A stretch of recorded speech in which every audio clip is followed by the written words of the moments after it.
Welcome back to another episode of Campus Conversations, the Shawnee Community College podcast, and we're continuing our series of talking and getting to know Shawnee College athletes. And this week, it is Jaiden Foster who is joining us, who has a interesting perspective as a two-sport athlete here at Shawnee Community College, first playing 2 seasons of softball, and now a member of the women's basketball team. So thanks for being here. Thanks for having me. And you're from just up the road in Jonesboro, Illinois here. That's it. So, went to AJ? Yep, went to AJ. So tell me a little bit about what got you interested, because you did play 2 sports here at Shawnee. What were sports like as a child?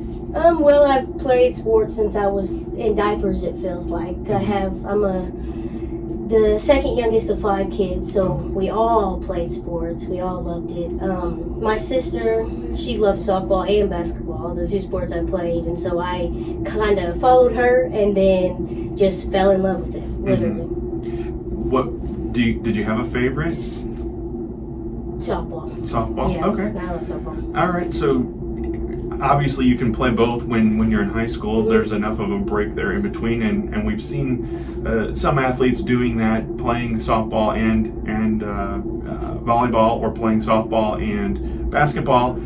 I imagine, though, as an athlete, especially at the collegiate level, it gets a bit challenging trying to balance that and school and home and everything else. Yeah, it definitely does.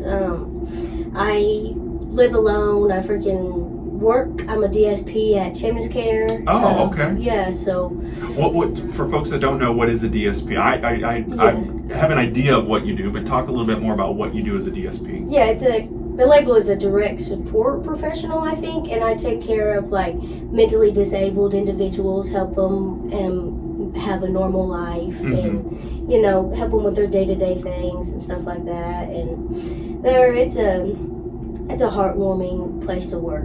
Now, I know from experience with my wife through what she does, that's not an easy job. No, it definitely is not. It's an emotional roller coaster, but I grow to love them. They're like my freaking family, like there's definitely some, you're not supposed to have favorites, but everyone Sure. has their favorites. Yeah. For sure. But it can be a roller coaster. Well, and I imagine with going to school, you're going to get your Associates of Arts, you said. Associate of Science. Science. I have my arts. Okay. Yeah. So you're going to walk out of here with 2 degrees when it's all said and done, plus working and being a student athlete. Mm-hmm. I mean, that's a lot on your plate. Yeah, it definitely it gets stressful. But Yeah. Shawnee has really helped. There's people to even talk to if you Mhm. get stressed. I've talked to them because just sometimes you can't do it yourself. Right. I think I'm invincible sometimes, but there are times where you're gonna break down and think the world's ending just because you can't pay a water bill or something like that. And I mean, even my advisor, Kaylin, I talk to her like she's, my family. Not that she is, but if I ever need something, she's always there. Even my basketball coach, Yeah. she's there if I need something too. So. Kaylin's, I think, got the reputation of being everybody's big sister. Yep, I respect her a lot. She definitely has, and she's up front. She tells me honestly how things are. You know what I'm saying? Yeah. And I respect her a lot. So what made you choose Shawnee Community College? Well, when Kyle, the softball coach, he used to coach at Massac County. Yeah. When he was coming into Shawnee, I actually played my last game against Massac. Okay. And then he was watching me play throughout the year and stuff. And then I talked to him after with my coach, and he was like, "Do you want to play for me? Do you want to continue playing softball?" And I was like, "Why not? Why not?" So then I just continued on, and I actually wasn't even going to go to college. I was going to go to Florida where my mom lives, live out a year, try to, figure something out, but then sports led me here, and then now I'm here 3 years later. So you played 2 seasons of softball. Yep. Now, were you not, because you are working on that next degree, were you not able to continue with softball? Is it a 2-year cap on? Yeah, it's 2 years. Like at a junior college, you get like 2 years in one sport, and then so on and so forth. Yeah. So was it a hard choice to go to basketball, or I think a lesser person would have just decided, hey, I played 2 years of softball. I'm going to take a break and do my studies but no, you're putting yourself up for that grind again. Yeah. Well, I'm a very busy person, like you said, but a schedule keeps my life sane. Like if I have a schedule, places to be at certain times, with so many things going on, it helps my brain. Yeah. Like it keeps me, and sports have been my life, like I said, since I was in diapers. So like it was hard to say no. Like if I have another chance, heck yeah, put me on the court. Yeah. Put me on the court. So we recently spoke with Aquaria Phillips and Tiana Burris about their experiences. We went over the fact that this is the basketball team, and as this drops, the season may have officially ended, but you're all brand new. Even the coach Jory, brand new to Shawnee Community College and new to that college experience of playing. You obviously had a little bit more experience under your belt as a college athlete, but not in the basketball world. But what challenges did you face, do you think, as a team, all coming together and you guys had a lot of hardships, but I feel like you all grew as a team, as individuals, which then helped you grow as a team. Yeah, that, like you said, growing. When we first started, we had no idea. Like some of us had played against each other going to Joppa and Meridian and stuff.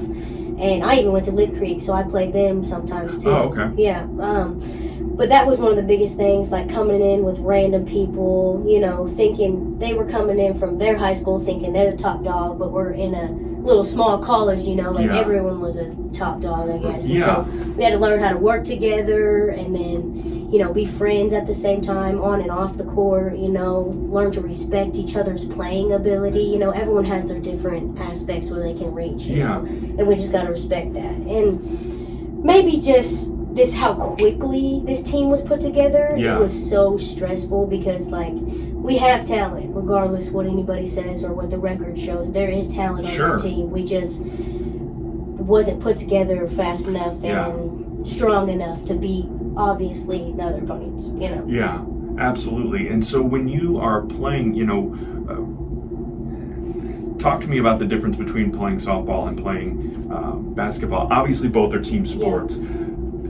Basketball to me feels more of a team sport because you're all working at the same time on the same goal, whereas in softball, you're up to bat and then someone else comes up, and when you're in the outfield or whatever, unless you're like the pitcher who is constantly in motion and going, is that a fair assessment that it is different in that regard? 100,000%. I've always said that in softball I could be a little selfish, you know what I mean? Not that I am. I want to win for my team, but I'm at the plate. I'm about to hit the home run, you know what I mean? But it is a team sport, but basketball, you quite literally, there is no I in team. Like if you don't trust me down the court with the ball, then there's no. So I definitely think it's a dramatic difference, and I do enjoy being on the basketball team because we're like family, and we're a lot closer than a softball girls would be. I personally think. Yeah. Now, as someone who's been here for 3 years, 2 years with the softball team, as we mentioned, a year of basketball, I imagine teammates kind of look up to you for maybe advice, or maybe, especially being one of the few on the basketball team that has been here and seen how things go. Did you take into that role? And I know there are others who have spoken very highly of you and how you are with other players, and whether it's an opponent or a teammate, that you've inspired a lot of people. And so I want you to know that, and I want you to know that you are loved, and there's a lot of people saying a lot of kind things about you. That's really sweet. That makes my heart smile.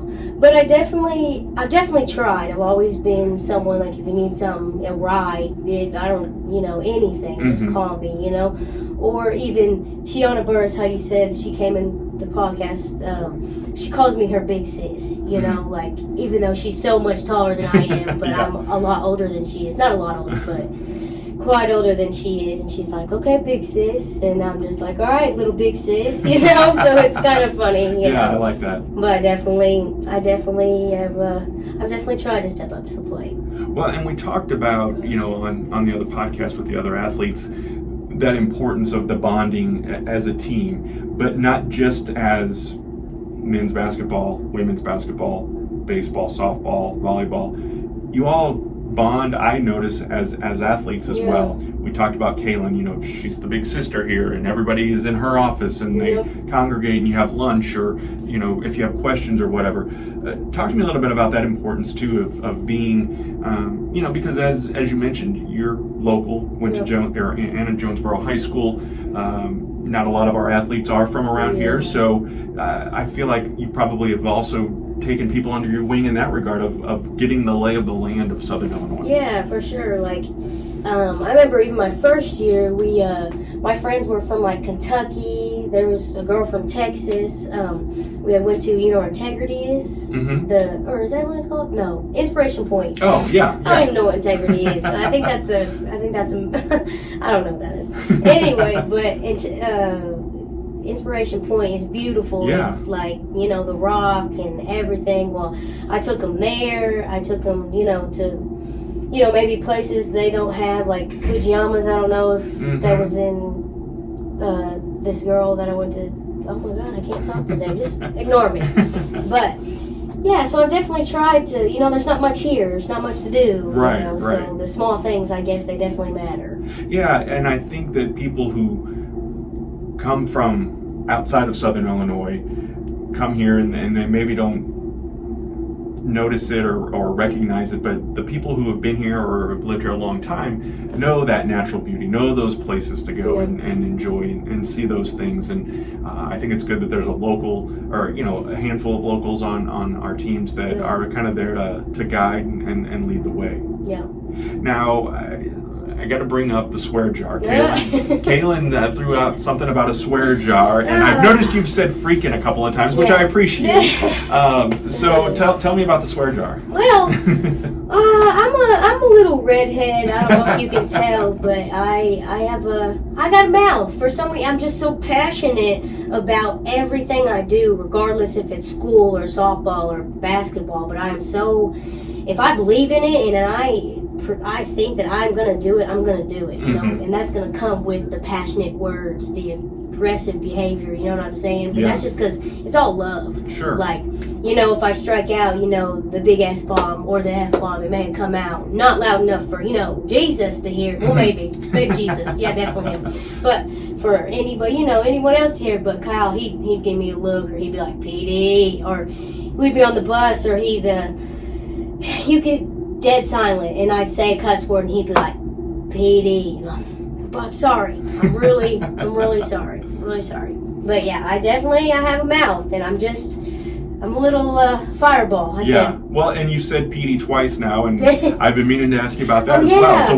where is the origins of Petey? That's your nickname. Yeah, I have had that nickname since I was literally maybe 3. Okay. Yeah. So you know the guy off Toy Story 2 in the box? Yeah. His name's Pete. It's like the cowboy. The prospector? Yeah, I think so. Anyway, someone's name's Pete. Yeah. And the bad guy. And I guess when I was little, I used to love him. I adored him. So they called me Petey. So and then Petey just stuck. I mean, there's professionals that don't know my real name. Wow. Like when I would write Petey on my papers in high school, like even like police know me by Petey, like in my hometown. Like it's kind of weird. In a good way. Yeah. Okay. Even my Facebook name is Petey. Like it's just everything's Petey. Yeah. Nicknames are interesting because I picked up a nickname in college 30 plus years ago, and my group that I hung out with in those days still refer to me as Dexter, which was my nickname back then. And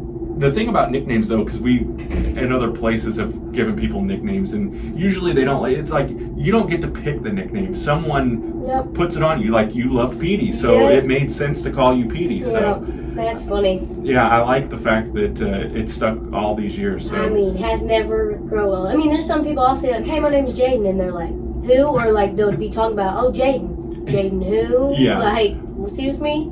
Yeah. Well, we'll put Petey in the notes for this podcast episode. Talk to me about life beyond Shawnee. You know, you've been here. Yeah. You're going to walk out, like we said earlier, with 2 associate's degrees. What's the next step? I plan on going to school in Cape. It's not CMO, it's some other school of science and nursing. Oh, okay. And get to become an ultrasound tech. Okay. It'd be another year, so like by not this next coming fall, but the next fall, I should have my sonography license, which is what it's called. Yeah, okay. So yeah, I could be making up to like $100,000 a year if I keep doing it, because there's like different aspects of it. You can be an ultrasound tech for OBGYN or even neurological things. Yeah. You know what I'm saying? So I definitely can work my way up the ladder and get paid good money. Very nice, very nice. So will that mean sports kind of goes to the side then? Yep, I think this is my last year, sadly. I love sports. I love them to death. But and your body takes a toll. Like I got a black eye this year. I bruised my ribs. There's just, and your body doesn't, redo it and heal up as fast as it used to. I felt like I got hit by a truck after every game. Yeah. Basketball, obviously, a little more aggressive than softball. For sure. It's like rugby. I swear. You should see my bruises everywhere. I used to have hand mark bruises from people like grabbing my arms. Wow. Yeah. Yeah. So when you're real small and like everyone else is 6 foot, it's pretty easy to like get away with stuff. You know what I mean? Yeah. Like that you can't see me. Yeah. I'm literally down here and everyone's up here. Did you ever feel like that was a disadvantage? No. Yeah. I've been this short forever. 5'1", and I'm almost 21 years old. And I'm never going. And shoot, my dad is 6'6". Oh, wow. His dad is 6'6". So it's just like, okay, I got the short end of the wishbone right there. What do you see yourself doing? You mentioned stenography. So is that kind of the end goal, or do you want to advance into further aspects of the medical profession? Yeah, I'm not sure the specific wording to it, because I haven't, actually talked to any other medical professional that like has gone up higher than an ultrasound tech. But there's something with like you can get certified in like radiology or something like that, sure. or like and keep getting certified in different things, Yeah. so I can work in like different aspects of the hospital and not just in yeah. Well, based on your personality and what we've talked about and what you've done in the short not even 21 years of your life, it seems like you've been a helper and want to continue to carry that tradition along in your professional life. So Definitely I do. Anything else you want to add to this week's episode? Come to Shawnee. Yeah. We're fun. I'm funny. I'm pretty funny.